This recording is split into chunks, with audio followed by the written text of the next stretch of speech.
Okay, so here we are, and I'm showing you the video here of our parade this past Wednesday night. We had a wonderful parade in the Hanukkah spirit of, I think it was over 80 cars that traveled through the streets of Coral Springs, bringing light into the darkness. Okay, so this is by way of introduction to today's class. If you want to see the full video, I believe we did post it as well on Facebook. So that's that. Okay, let's get straight to some Torah learning. Yeah, let's see a little bit more of all the beautiful families we had. We had a beautiful barbecue afterwards and menorah lighting. So that's the story. Okay, let's get to the class over here. Let's get to some Torah learning. Let me turn this around. Let me put this down. Bring my hand over there. And let's get to some Torah study. We have some wonderful Torah to share with you today. As we always begin with the bracha on the coffee. Let's do that again. Baruch atah Adonai Eloheinu melech haolam shehakol niya bidvaro. That was a beautiful amen that I heard from all of you. We are here and we're excited, and it's Hanukkah, which is a beautiful holiday, and it has wonderful, wonderful messages. I want to, as we like to discuss the parsha, the Torah portion that we read about, that we read yesterday on Shabbat, and continuing this week, and it's also a connection to Hanukkah. So, it actually connects three of the Torah portions that we read.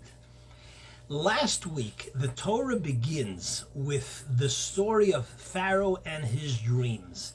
Now, I know we have here within the audience sort of a diverse group with different levels of knowledge in Torah, and we try to really accommodate or explain the ideas to the various levels.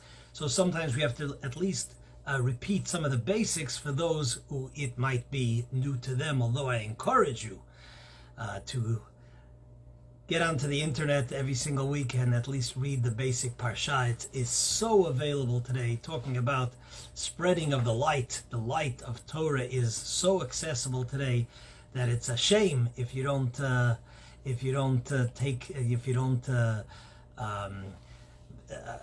benefit and make and tap into this tremendous wealth and blessing that we have today. So, having said that, we read in the beginning of this past parsha that we read yesterday, we read about the dreams of Pharaoh. What is the dreams of Pharaoh? So the Torah says, Vayhi miket shnatayim yamim, it was after 2 years, and Pharaoh has a dream. Pharaoh has a dream, and in his dream he sees, this is a relatively known dream and used as a metaphor, even in today's business world and life in general. Pharaoh goes ahead and he sees 7 fat and healthy looking cows that come out of the Nile, of the river.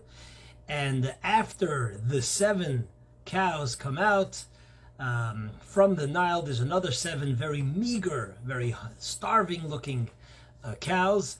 And the cows, the meager cows, go ahead and they swallow up the fat cows. And it is not even noticed that the meager cows went ahead and ate and swallowed the heavy cows, the healthy cows.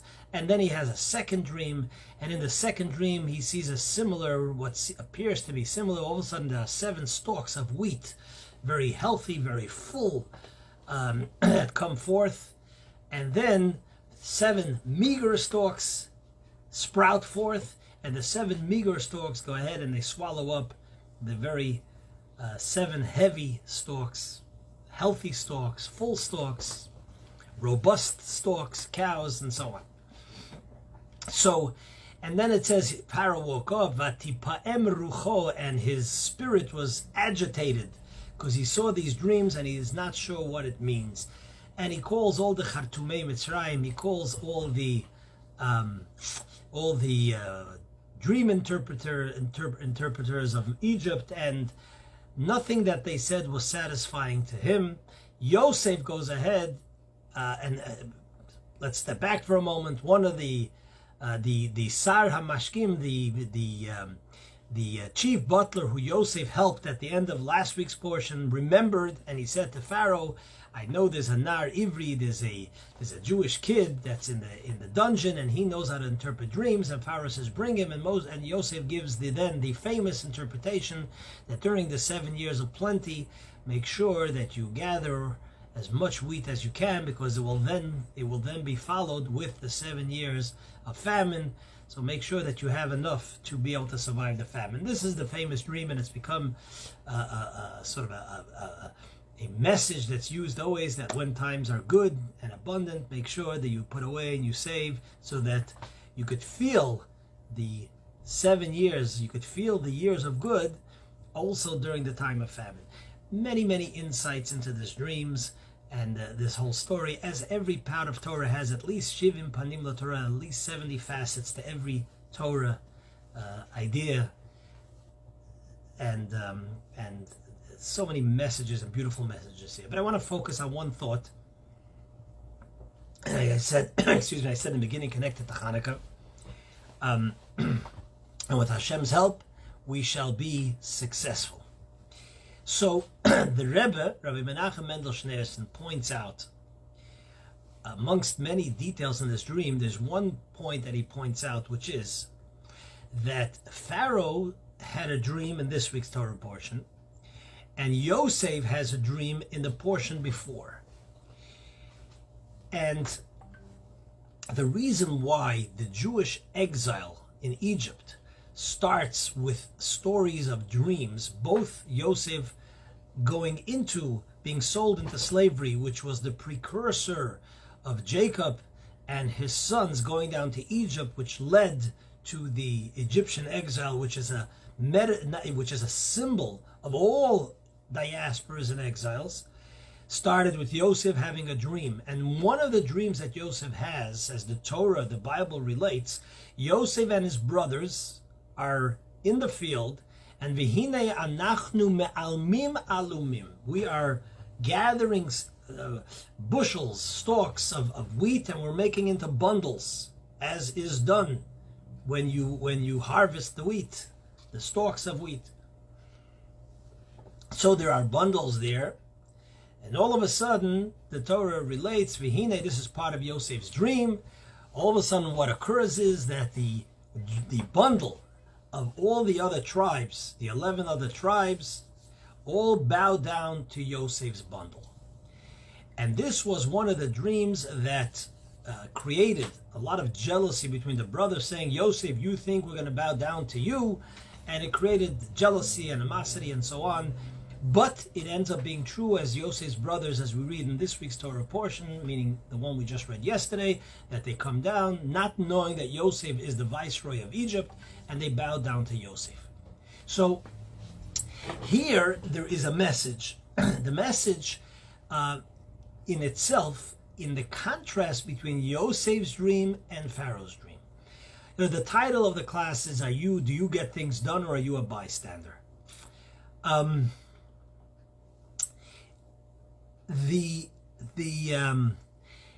one noticeable difference between Yosef's dream and Pharaoh's dream is that Pharaoh in his dream is a total bystander. He witnesses, he sees something going on which he doesn't understand, but he is not doing anything in the dream.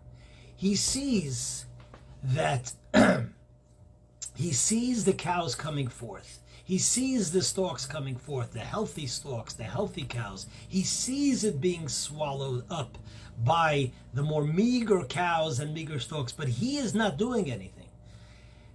And in fact, even after Yosef gives the solution to what should be done, it is Yosef that's doing everything. Pharaoh is basically a bystander throughout the entire time. Whereas in Yosef's dream with his brothers, they are all involved in working hard in the field and gathering the bundles of wheat. And the Rebbe points out that this is the difference between holiness and what we call in the language of Kabbalah, klipa. Klipa means literally the peel, but it's a term the way the Kabbalists usually term unholiness, they refer to it as klipa. Just like a shell or a peel covers what's inside, so too klipa, unholiness, covers the godliness that's present in everything, but we just don't see it. So that's what klipa is. And basically what what the Rebbe points out is that unholiness just expects to receive. Something unholy, something that's not connected to Hashem, to goodness, to godliness, is on the recipient side. Either they're a bystander or they just expect and they say, "Give me. I'd like to receive." Whereas Yosef, which is the epitome of holiness and goodness, is there working hard and he's involved. He's getting it done. As has been said, and it's interesting, and perhaps we could suggest also that this is one of the reasons why Pharaoh, it says, when he woke up, Vatipaem, I mentioned before, Vatipaem rucho, his spirit was unsettled, he was agitated. Now, the simple explanation of why his spirit was agitated is because he had a dream and he didn't know what it means. And he's the leader of Egypt, and he presumes that a dream that has to do with the Nile, which is the river that sustains Egypt, and he is the leader of Egypt, that it is something that is not just a personal dream, as commentaries point out, but it's something that relates to the entire land of Egypt and beyond, because Egypt was like a superpower of its day. So that's on the simple level of why he was agitated. But I want to suggest, maybe just on a somewhat spiritual level, that perhaps he was also agitated because since he was only a bystander and he did not get things done, he wasn't involved, and that in itself creates a certain degree of unhappiness, agitation. And perhaps I should elaborate on that for a moment.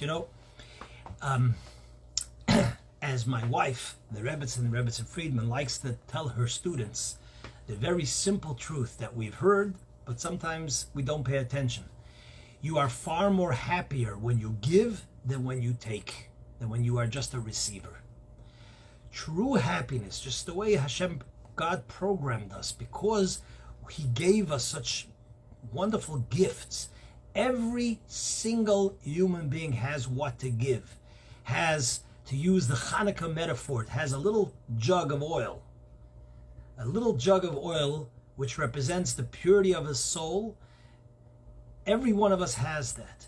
And when you have something and you don't put it to use, there's a certain waste, of course, and there's also an unhappiness because you're not utilizing some major gift that you have that creates an unpeacefulness within yourself.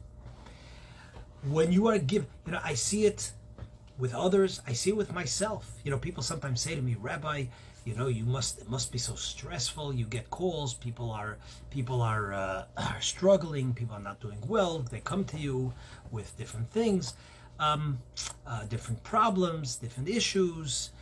And while of course I don't want anybody to have issues and problems and difficulties, but the fact that there's nothing more meaningful in life, nothing more satisfying when you have certain gifts, which again, each one of us have in our unique way, and you could help and give someone else, there's nothing more satisfying, meaningful, uplifting to yourself.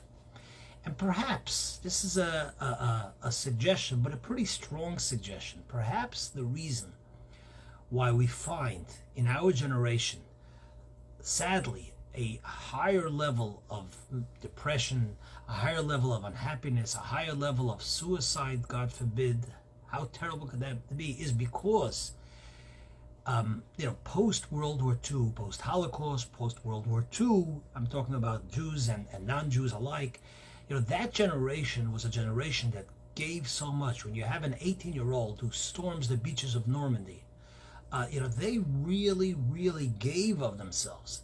And as a result, we were raised, our generation and the next generation, thank God, were raised in a very, very blessed period of time for the most part.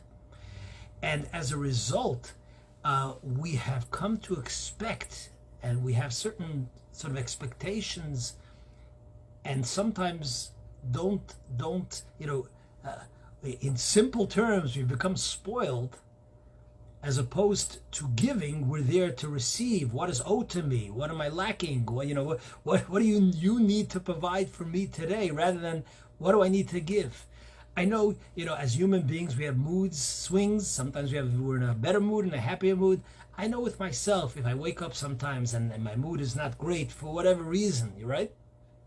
If I start doing something, if I start becoming productive, and even more so, if I could reach out and help somebody, give to somebody, that is the best healer. That's the best attitude. That's the best uplifting act that you could do. So on a sort of human, more spiritual level, vatipoem ruche, Pharaoh was agitated because he was just a bystander. If you're just a bystander in life, you're not going to be happy, even if everything is given to you. I want to, in that vein, I want to mention a story. I shared it here on Shabbat. It's a beautiful story and message with the River of Immanuel, and I believe this happened in the 1950s. And there was a bar mitzvah boy that came to have a private audience and to get a blessing from the holy man, from the tzaddik, from the righteous Rebbe. And he comes into the audience with the Rebbe. And the Rebbe asks him a question that he doesn't expect should come from a holy man that sits and studies Torah and prays and etc. He expects to get some sort of maybe question, open up the Siddur, open up the Chumash, the Bible, a Talmud. But the Rebbe asks him the following question. He says, "Did you attend the Brooklyn Dodgers game?" Now, those of you who are from Brooklyn, give us a thumbs up if you might remember that the Los Angeles Dodgers, until 1957 or 58, I'm not sure what year, I believe they were the Brooklyn Dodgers. When Sandy Koufax started to pitch, that was in Brooklyn. In fact, if you drive up Nostrand Avenue off Empire Boulevard, even today there is still a piece of the wall that's left that says Ebbets Field. The original stadium was sold and made into projects, into high-rise apartment buildings, but they have a piece of the wall that's still there, and it says Ebbets Field, sort of a zikaron, a remembrance of the Brooklyn Dodgers Stadium. So the Rebbe asked this, to the surprise of this bar mitzvah boy. The Rebbe asked him, "Did you attend the game of the Brooklyn Dodgers?" He said, "Yes." He said, "Tell me." He said, "Till when did you stay at the game? Did you stay till the end, or did you leave before the game was over?" He said, "Rebbe, we left in the 8th inning." The Rebbe said, "You left in the 8th inning? Why didn't you stay until the end of the game?"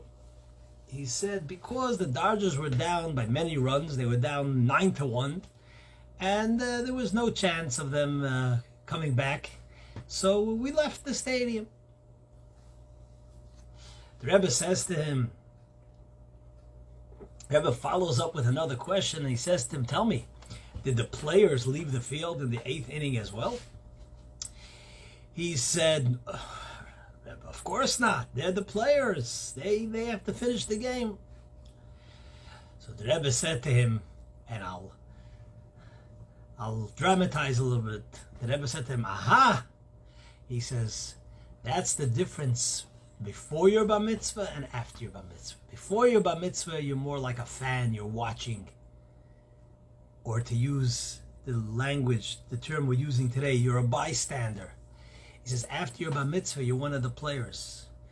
You are there until the end of the game. It's your game, it's your life. You're one of the players, essential players, and you need to be there until the job gets done. So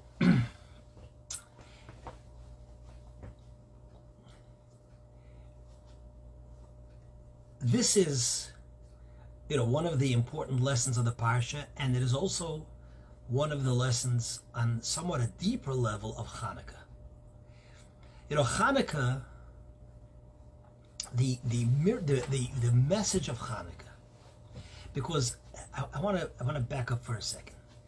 In terms of being a bystander or getting things done, like everything in life or anything you study has multiple levels. You can go deeper and deeper.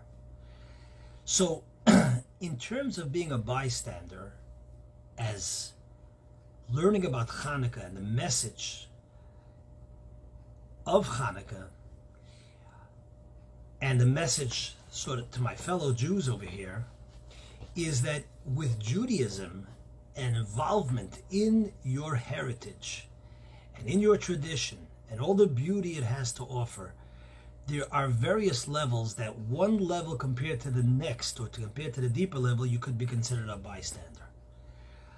To give an example, you could be considered a bystander if you just know what's going on with the Jewish people and Jewish history and Jewish going-ons and occurrences of the day, but you have zero involvement. You never go to synagogue. You never send a charitable donation to whatever causes it might be.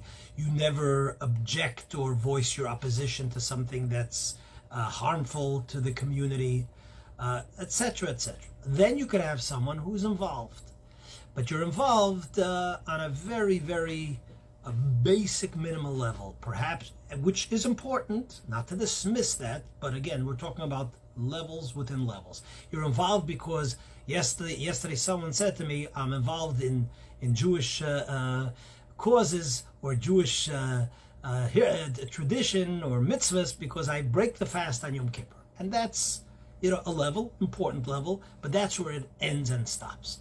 But if you have the potential to do more, then relative to that more, you are a bystander.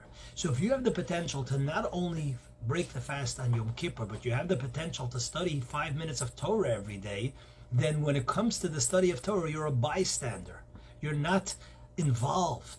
And that has multiple levels that you can continue to go. And in fact, you can make the argument that even the sort of pious Jew, the Jew that's so-called religious or does mitzvahs every single day, if he becomes complacent or she becomes complacent and happy with their level that they are in, and they have the potential to grow, and every human being and anybody alive has a potential to grow, but you don't grow, you could make the argument that you're a bystander relative to that deeper level of growth that you can and therefore are expected to do.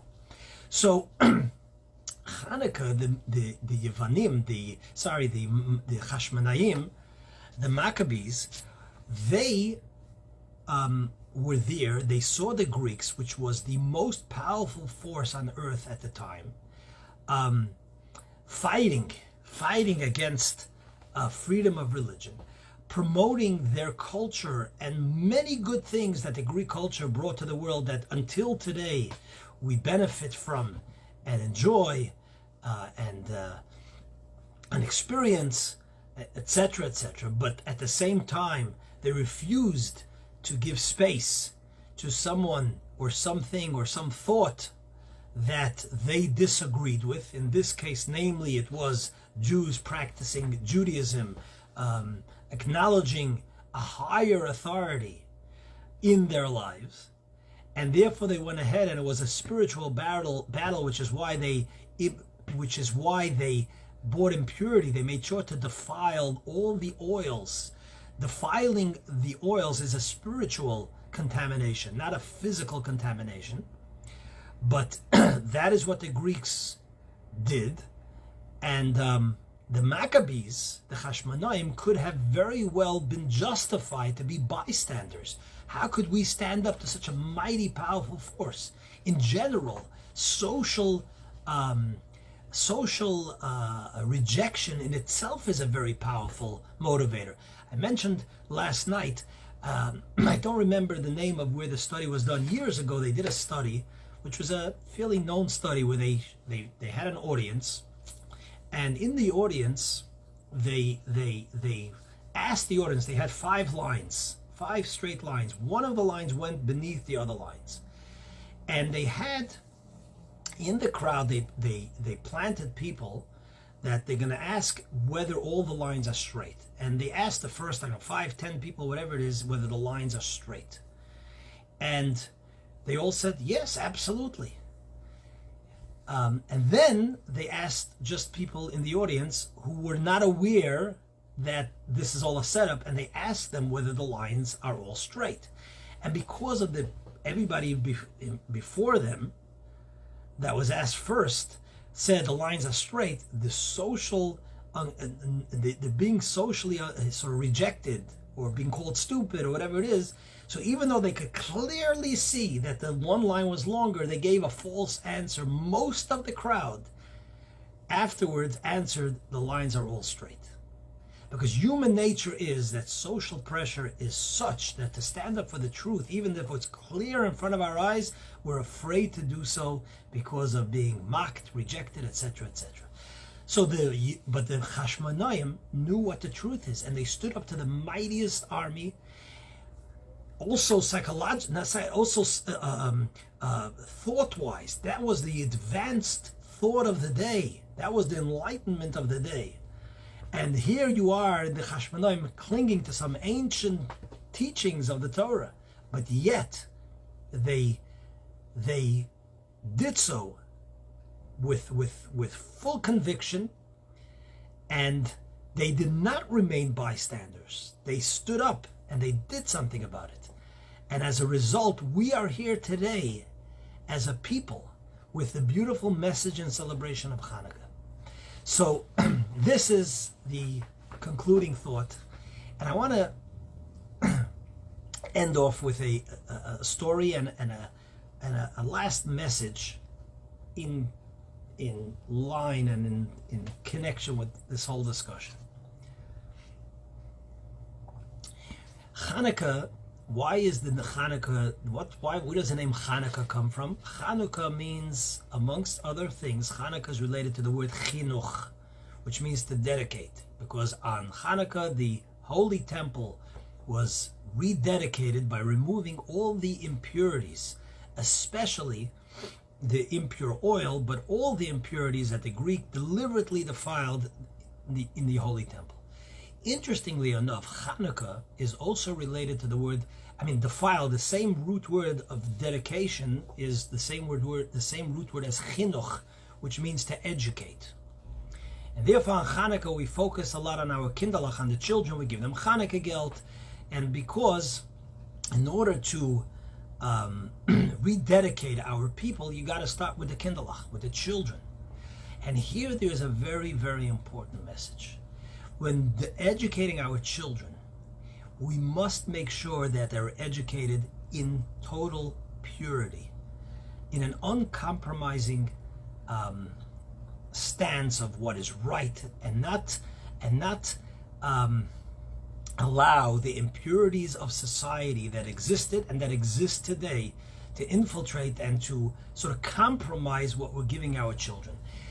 Our children, a tree, once it is fully grown, a little scratch in the tree won't do much harm to the tree.